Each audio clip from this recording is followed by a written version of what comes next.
మీకు తెలుసా, ఎన్నికల్లో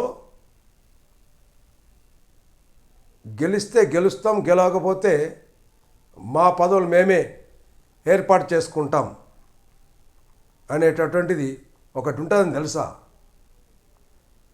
అలా ఉండేటట్టయితే అన్ని ఎలక్షన్లో కూడా అట్లా కమిటీలు ఏర్పాటు చేసుకునే అవకాశం ఉంటుంది.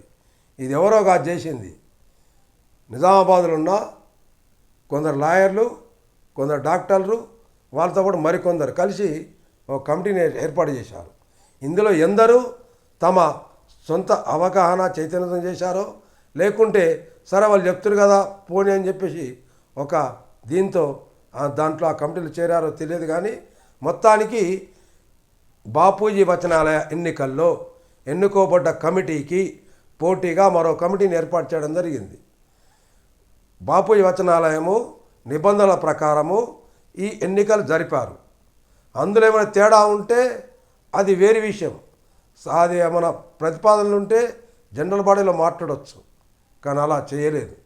జనరల్ బాడీలో వచ్చింది ఒకే ఒక అంశం. ఆ అంశం ఏంటంటే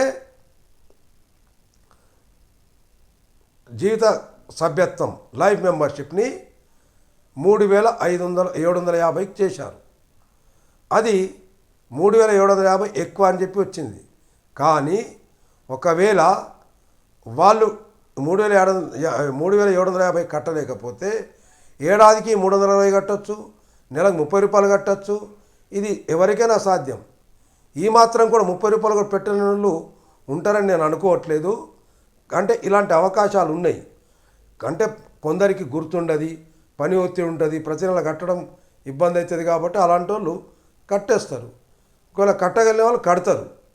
కానీ దానిని తగ్గించమని చెప్పే వాదన వచ్చింది తప్ప మరే వాదన రాలేదు జనరల్ బాడీలో. మరి అలాంటప్పుడు ఎన్నికలు జనరల్ బాడీలో బైలాస్ ప్రకారం ఎన్నికలు జరిగినప్పుడు బైలాని గౌరవించాలి. సభ్యులు ఓట్లు వేసారు కూడా సభ్యుల యొక్క అభిప్రాయాన్ని గౌరవించాలి. గౌరవించి ఎన్నుకోబడ్డ కమిటీకి సహకరించాలి. అలా కాకుండా మరో కమిటీ వేయడం అనేది ఇది సమంజసం అనేది కాదు. ఆలోచించమని కోరుతున్నాను. నమస్తే, నా పేరు బచ్చిబొమ్మన్న, నిజామాబాద్ బాపూజీ వచనాలయంలో నేను కూడా సభ్యుడిని.